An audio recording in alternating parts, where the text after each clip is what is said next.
Hello विद्यार्थियों, आप सभी का ऑलराउंड नॉलेज में स्वागत है। और आज मैं आप लोगों को एक इम्पोर्टेंट क्वेश्चन का आंसर बताने जा रहा हूं, तो आप लोग सभी इस वीडियो को अंत तक जरूर देखिएगा।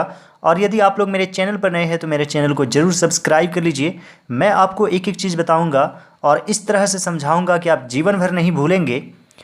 बहुउद्देश्य परियोजनाओं से होने वाले लाभ और हानियों को लिखें। तो बहुउद्देश्य परियोजना पहले क्या होता है हम लोग यह समझेंगे। यहाँ नाम से ही स्पष्ट है कि बहुउद्देश्य यानी जो भी परियोजना है उसका उद्देश्य कई तरह का है। इसे इंग्लिश में कहा जाता है मल्टीपर्पस प्रोजेक्ट, यानी कि पर्पस बहुत तरह के होते हैं, इसलिए इसे कहा जाता है मल्टीपर्पस। तो आइए सबसे पहले हम लोग यह जानते हैं कि बहुउद्देश्य परियोजना क्या होता है। मैं आप लोगों को एक चित्र के माध्यम से समझाने का प्रयास करता हूँ।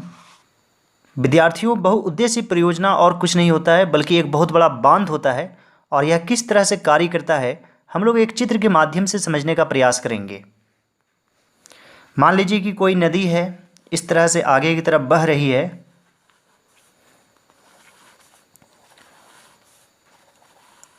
तो पानी को रोकने के लिए एक बांध बना दिया जाता है। बांध मतलब एक बहुत ऊंची और मोटी दीवार जो बहुत ही मजबूत होती है, जो पानी के धारा को सह सके, पानी के प्रवाह को सह सके, नहीं तो टूट जाएगा। तो बांध को जो है बहुत ही मजबूत बनाया जाता है। तो इस तरह से कोई बांध बना दिया जाता है, बहुत ऊंची और मोटी। अब जो है पानी क्या हुआ, रुक गया। अब जो भी पानी आएगा तो यहाँ पर वो जमा होता जाएगा। जब पानी ज़्यादा होगा तो इधर फैलने लगेगा दोनों साइड, तो ये और भी जगह लेगा। अब इसका उपयोग करना ज़रूरी हो जाएगा, नहीं तो चारों तरफ बाढ़ की समस्या हो सकती है। तो अब हम लोग क्या करते हैं कि यहाँ पर जो है छोटी छोटी गेट बना देते हैं पानी निकलने के लिए। इस तरह से बना दिया जाता है। अब मान लीजिए कि यहाँ पर कोई खेत है, बहुत सारे खेत है और यहाँ पर पानी पहुँचना मुश्किल है। तो हम लोग क्या करेंगे कि यहाँ से नहर बना देंगे खेत की तरफ। तो ये जो है पानी खेत की तरफ पहुँच जाएगा नहर के माध्यम से।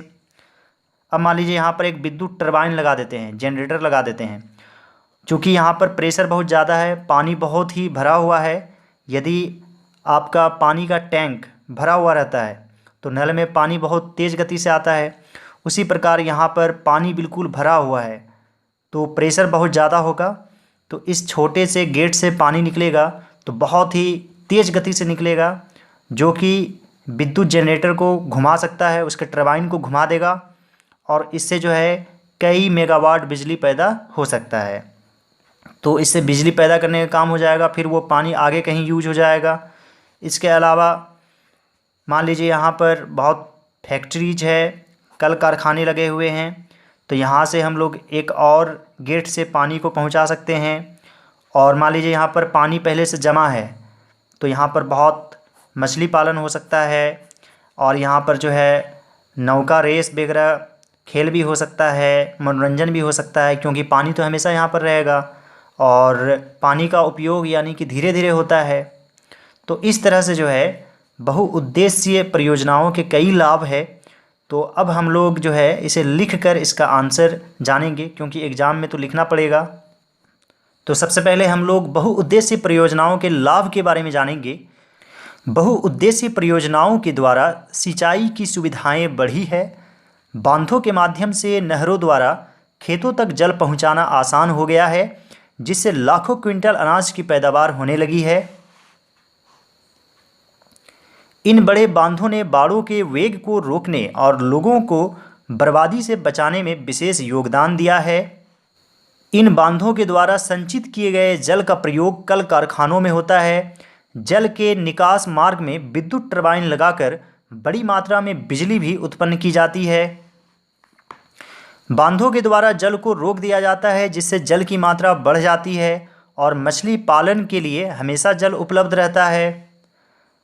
अधिक उपज होने और कारखानों से अधिक माल तैयार होने से वाणिज्य और व्यापार में बड़ी वृद्धि हुई है। तभी तो पंडित नेहरू ने इन बड़े बांधों को आधुनिक भारत के मंदिर कहकर पुकारा था। और विद्यार्थियों, मैंने इस पर एक और वीडियो बनाया है जहां पर आपको बांध का सीन जो है डायरेक्टली देखने मिलेगा और क्या क्या चीज़ें हैं आपको डायरेक्टली देखने को मिलेगा, तो इस वीडियो को जरूर देखिएगा। इस वीडियो के अंत में एंड स्क्रीन के रूप में आपको देखने को मिलेगा, तो उस पर क्लिक कीजिए तो आप डायरेक्टली बांध को देख सकते हैं। बहुउद्देश्य परियोजनाओं से होने वाली हानियाँ। हालांकि बहुउद्देश्य परियोजनाओं के कई लाभ हैं, लेकिन हानियाँ भी कम नहीं है। बहुउद्देश्य परियोजनाओं के कारण भारी पैमाने पर स्थानीय गरीब लोगों का विस्थापन होता है। विस्थापन का मतलब होता है डिस्प्लेसमेंट, यानी कि एक जगह से दूसरे जगह चले जाना। स्थानीय लोगों को अपनी ज़मीन, आजीविका, संसाधनों से लगाव एवं नियंत्रण, देश की बेहतरी के लिए त्याग देना पड़ता है। जो भी व्यक्ति का घर बांध के आसपास होता है, उनको अपना घर द्वार छोड़ना पड़ता है। और मान लीजिए कि उनका घर नदी के किनारे है, तो हम मछली मारने का काम करते होंगे और बहुत सारे काम करते होंगे। और जो भी संसाधन है, जल भी तो एक संसाधन है, तो संसाधनों से लगाव एवं नियंत्रण देश की बेहतरी के लिए त्याग देते हैं। बहुउद्देश्य परियोजनाओं ने पर्यावरण को भी नुकसान पहुंचाया है। बड़े बांधों के निर्माण में भारी मात्रा में वनों का क्षरण होता है, जिससे पर्यावरण पर बुरा प्रभाव पड़ता है, क्योंकि पानी जो है दोनों साइड फैल जाता है। बाढ़ के मैदान में बनाए जाने वाले जलाशयों में वहाँ मौजूद वनस्पति और भूमि जल में डूब जाती है तथा कालांतर में यानी भविष्य में अवघटित हो जाती है। किसी स्थिति में बांध के टूट जाने से समीपवर्ती इलाकों में अचानक जल भर जाएगा तथा भयंकर बाढ़ की स्थिति आ जाएगी, क्योंकि बांध जो है पानी को रोक कर रखता है, बांध कर रखता है। और यदि बांध टूट जाए तो अचानक पानी बहुत तेज़ गति से समीपवर्ती इलाकों में चला जाएगा और जिससे भारी नुकसान हो सकता है। लेकिन यदि कुल मिलाकर कहें तो लाभ बहुत ज़्यादा है और इस तरह की परियोजनाएं बननी चाहिए, लेकिन किन्हीं अच्छे जगहों में जहां नुकसान कम हो। उम्मीद करता हूं विद्यार्थियों कि आप लोगों को 100% समझ में आ गया होगा। और इसी तरह खास अंदाज में कठिन प्रश्नों के उत्तर को समझने के लिए भी आप लोग सभी मेरे चैनल को जरूर सब्सक्राइब कर लीजिए।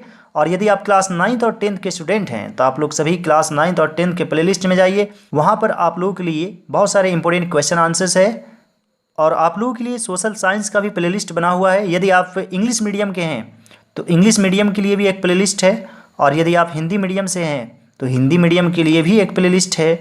तो आप अपनी सुविधा अनुसार अपने अपने प्लेलिस्ट में जाइए। और प्लेलिस्ट में कैसे जाते हैं तो आपको यहाँ पर एंड स्क्रीन के रूप में दिखाई देगा, तो उसी पर आप क्लिक कीजिए तो सीधे प्लेलिस्ट में पहुँच जाएंगे। और दूसरा तरीका यह है कि जहाँ पर मेरे चैनल का आपको आइकन दिखाई दे रहा है उस पर क्लिक कीजिए और लेफ़्ट साइड की तरफ स्लाइड कीजिए, तो वहाँ पर प्लेलिस्ट आएगा, फिर कम्युनिटी टैब भी आएगा। तो प्लेलिस्ट में जाइए और वहाँ पर आपको बहुत सारे प्लेलिस्ट नज़र आएंगे। किसी भी प्लेलिस्ट में जाइए आपकी ज़रूरत के अनुसार। All right dear students and friends, thanks for watching.